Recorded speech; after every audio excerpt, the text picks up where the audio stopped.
जय हिंद। अभी कुछ ही दिनों से सुर्खियों में बना हुआ है अरावली, सेव अरावली। यानी कि अरावली को हम लोग को सेव करना है और अरावली हिल्स जो है उसको बचाना है, क्योंकि अरावली का एक बहुत ही पुराना इतिहास है और साथ साथ इसके बारे में जानना सभी कोई का अधिकार है। तो चलिए देखते हैं, आज हम लोग फुल एक्सप्लेन करेंगे अरावली के बारे में और समझेंगे कि अरावली क्यों जरूरी है और क्यों इतना ज़्यादा सभी लोग इसको प्रोटेक्ट करने में लगे हुए हैं। तो चलिए हम भी लोग और आप भी लोग मिल के अरावली को सेव करते हैं, क्योंकि ये हमारा एक धरोहर है, पृथ्वी का धरोहर। जब से हिमालय नहीं था उससे पहले से अरावली बनी हुई थी। तो चलिए देखते हैं अरावली के बारे में। तो अरावली का जो विस्तार है वो आपको बता दूं मैं, वो राजस्थान से लेकर पूरा दिल्ली तक है। राजस्थान, हरियाणा, हरियाणा में भी कुछ जगह पर है और यहाँ तक दिल्ली तक है। ठीक है, इस जगह पर हम लोग का पूरा हरियाणा, पाकिस्तान और इस साइड से आने वाली जितनी भी हवाएं होती हैं, पाकिस्तान अफगानिस्तान से आने वाली जो हवाएं होती हैं उनको रोकता है ये अरावली। ठीक है, अरावली जो है वो पूरा राजस्थान से इधर से आने वाले जितने भी इस साइड से, इस साइड दिखाई दे रहा है आपको, इस साइड से आने वाले जितने भी धूल भरी आंधी होती है ना, उनको रोकता है ये। ठीक है, और जो विस्तार होते चला जा रहा है रेगिस्तान का, उससे भी आने वाली जो धूल भरी आंधी है, नहीं तो ये अगर भाई ये अगर नहीं रहता तो पूरा भारत ही धूल भरी आंधी से चला जाता। ठीक है, इतना खतरनाक यहाँ पे आंधी चलती है बालू की। ठीक है, तो चलिए देखते हैं। अरावली पर्वतमाला भारत की सबसे प्राचीन पर्वतमालाओं में से एक है और इसका निर्माण निर्माण प्राक कैम्ब्रियन युग से हुआ था। यह पर्वतमाला भारत के उत्तर पश्चिमी भाग में फैली हुई है और मरुस्थलीयकरण को रोकने में महत्वपूर्ण भूमिका निभाती है। अभी बता दिया मैंने, मरुस्थलीयकरण को रोकने के लिए महत्वपूर्ण भूमिका निभाती है। नहीं तो अगर ये, मतलब अगर ये नहीं रहता ना तो पूरा ये मरुस्थल हो जाता। और सोचिए, जब ये कट जाएगा तो क्या होगा इसका असर। ठीक है, सुप्रीम कोर्ट ने ऑर्डर दिया है कि भाई इसको काट दिया जाए, जहां जहां पे खतरनाक है। और जो माइनिंग माफिया हैं उन लोग को दे दिया जा रहा है अरावली पूरा गिरफ्त में। पता नहीं क्या देश में चल रहा है यार, कहीं पर विदेशियों को घुसा रहे हैं हम लोग, यहाँ पर भारत में रहने का ठिकान दे रहे हैं, और उस पर से अपने ही देश के जो इतने खतरनाक खतरनाक पिछले कई करोड़ों सालों से रहे पहाड़ों को हम लोग काट रहे हैं। ठीक है, ये तो बहुत ही खराब होते चला जा रहा है। भौगोलिक इसका विस्तार अगर देखेंगे तो लगभग लंबाई इसकी 800 किलोमीटर है। और ये पूरा का पूरा देखिए, यहाँ पे इस साइड में रेगिस्तान है या अरावली पहाड़ियाँ होती है, ये पूरी की पूरी। ठीक है, ये पूरा है। और साथ साथ इसमें यह गुजरात, राजस्थान, हरियाणा, दिल्ली, ये सब कई सारे अधिकांश भागों में है, लेकिन राजस्थान में सबसे ज्यादा है। ठीक है, रेगिस्तान में। तो राजस्थान वाला क्षेत्र ये अगर देखिएगा तो ये वाला पूरा का पूरा क्षेत्र जो है वो आपका अरावली क्षेत्र है। ठीक है, अरावली रेंज है ये। ठीक है, पूरा का पूरा। तो यहाँ गुजरात में थोड़ा सा फैला हुआ है, राजस्थान में सबसे ज्यादा है, और हरियाणा वाले क्षेत्र में, दिल्ली वाले क्षेत्र में फैला हुआ है। ठीक है, चलिए, तो ये ला याद रहेगा ना। तो अरावली क्षेत्र कहाँ तक है? गुजरात, राजस्थान, हरियाणा और दिल्ली के आस पूरे इधर पे फैले हुए हैं। तो दिल्ली में जो, आप लोग बताइएगा कमेंट करके कि दिल्ली में जो राष्ट्रपति भवन है वो किस पहाड़ के ऊपर है? रायसीना की पहाड़ के ऊपर है। तो रायसीना की पहाड़ भी किससे रिलेटेड है? अरावली से रिलेटेड है, और वहां तक फैली हुई है। समझ में आया? तो उनको तो काटने को बोलेगा नहीं, है ना। 1000 मीटर से कम दूरी वाले हैं, उनको काटने को तो बोलेगा नहीं। चलिए, प्रोपोगेंडा फैला के रखे हुए। उत्पत्ति और भू संरचना अगर देखा जाए तो अत्यंत पुरानी व घिसी हुई पर्वतमाला ज्वालामुखी और कायांतरी चट्टानों से बनी है। और समय के साथ साथ ऊंचाई भी क्या होते जा रही है इसकी? कम होते चली जा रही है। ऊंचाई तो ऑलरेडी कम होते चली जा रही है, तो इसको तोड़ने की क्या जरूरत है? रहने दीजिए ना जितने दिन तक है। ये मेरी और आपकी बात नहीं है, आने वाली पीढ़ियों के लिए बात है। क्या आने वाली पीढ़ियां बालू खाएंगी?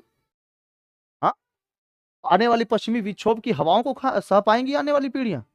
जो आजकल के मैगी और चाउमीन पे सबसे ज्यादा उतारू रहते हैं, वो पीढ़ियां सह पाएंगी इतनी ज्यादा गर्मी और इतनी ज्यादा ठंडे क्यों? है ना। तो भाई समझना पड़ेगा हम लोगों को, आप समझिए एकदम। तो ये अरावली पर्वत का पूरा क्षेत्र है। ठीक है, अरावली पर्वत में पूरा का पूरा ये क्षेत्र बहुत ही पुराना है। अरावली पर्वत, ये माउंट आबू है, तो इसी जगह पे ये पुरानी और घिसती हुई चली जा रही है पर्वतमाला। और हम लोग को ध्यान देने की बात है कि भाई हम लोग इसको बचाएं। इसमें रहने वाले जीव जंतु हैं वो भी खतरनाक हिस्से में चले जा रहे हैं, उनको भी काटा जाएगा। ऐसे ही तो साउथ साइड में इतना ज्यादा पहाड़ों को काटा गया, जंगलों को काटा गया, केवल इंसान अपने खुदगर्जी के लिए है। इसके बाद सर्वोच्च शिखर इसका जो है स्थान है वो है माउंट आबू। ऊंचाई है इसकी 1722 मीटर। याद रखिएगा, कभी कभी कॉम्पिटेटिव एग्जामों में पूछा जाता है। ठीक है, तो कौन सा है? ऊंचाई है इसकी 1722 मीटर, 1722 मीटर। ठीक है, दुनिया की सबसे प्राचीन पर्वतमालाओं में से एक अरावली, जिसकी उम्र करीब 2 अरब 50 करोड़ साल मानी जाती है, आज अपने सबसे संवेदनशील मोड़ पर है। सुप्रीम कोर्ट ने नई परिभाषा स्वीकार की है। अब सिर्फ 100 मीटर से ऊंची पहाड़ियां ही अरावली मानी जाएंगी। समस्या यह है कि छोटे टीले, जंगल और भू आकृतियां जो हजारों सालों से ग्राउंड वाटर रिचार्ज करते हैं, अब संरक्षण से बाहर हो सकते हैं। विशेषज्ञों के मुताबिक इससे अरावली का 80 से 90% हिस्सा अरावली की श्रेणी से हट सकता है, जिससे माइनिंग और कंस्ट्रक्शन का दबाव बढ़ेगा। अरावली हमें गर्म हवाओं, डस्ट स्टॉर्म्स और पानी की कमी से बचाती है। कमजोर पड़ी तो असर जयपुर से एनसीआर तक दिखेगा। ये सिर्फ पहाड़ नहीं, हमारी हवा और पानी की ढाल है। क्या इसे और मजबूत सुरक्षा मिलनी चाहिए? तो यहाँ का सर्वोच्च शिखर कौन हो गया? माउंट आबू हो गया, 1722 मीटर है। और यह है रहा माउंट आबू, क्योंकि यहाँ पर बहुत ही एक पर्यटक क्षेत्र भी है यहाँ पर। ठीक है, अरावली में एक पर्यटक क्षेत्र भी है जिसको क्या कहते हैं? माउंट आबू कहते हैं। माउंट आबू में बहुत सारे लोग घूमने के लिए भी जाते हैं और यहाँ पर पिकनिक्स वगैरह भी मनाने के लिए जाते हैं लोग।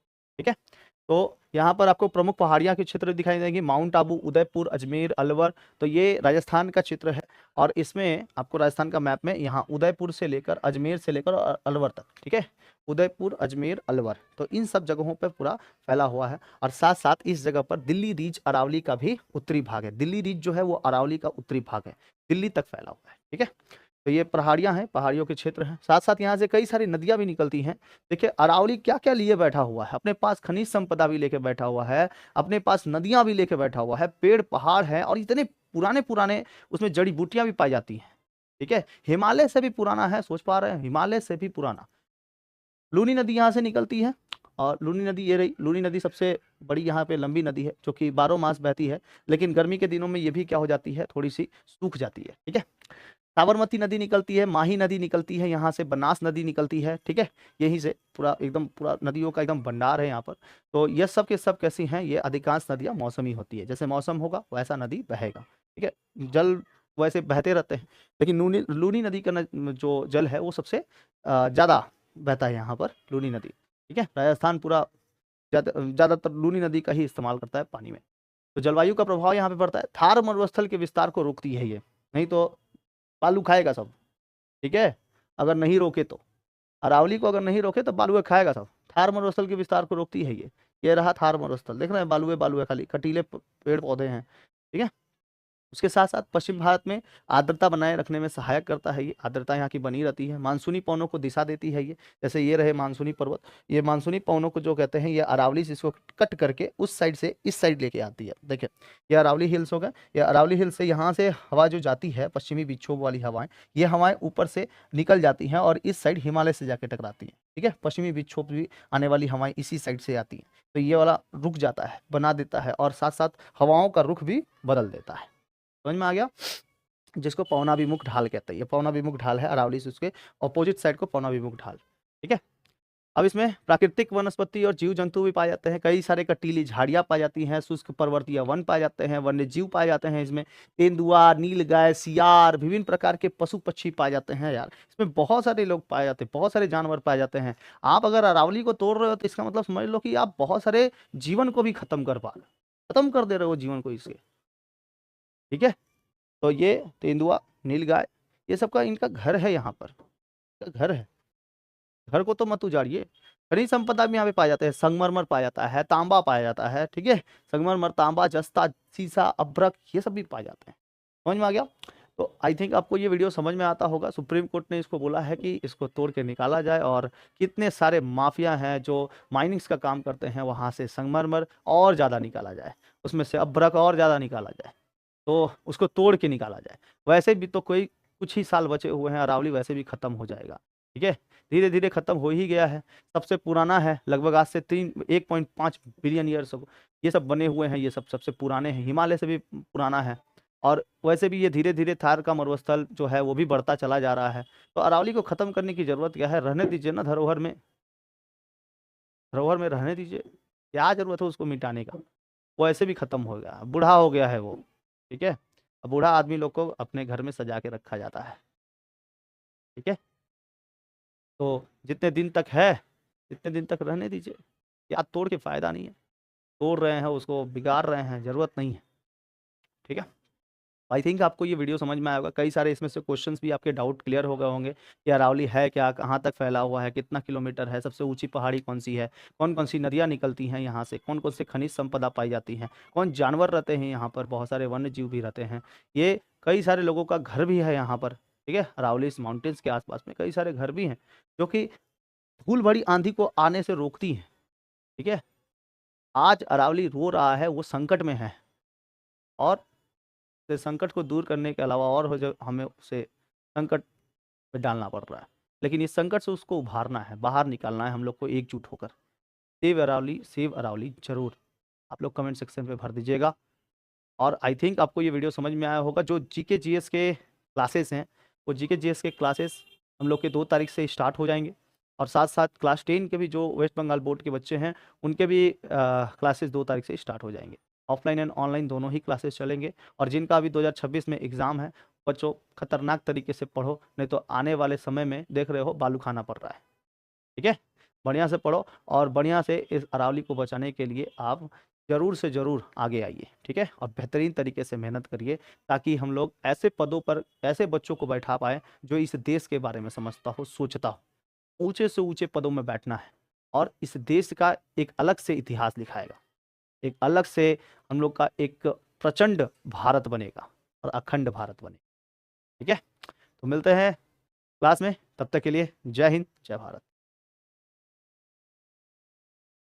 फलक का दस्तूर, खुदा का हुक्म और एक माँ की दुआ है।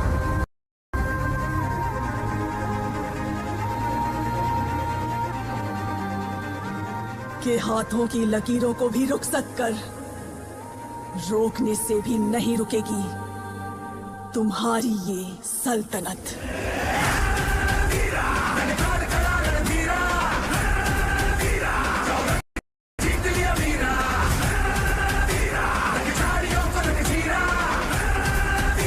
वही चाहिए जो 20 साल पहले चाहिए था। दुनिया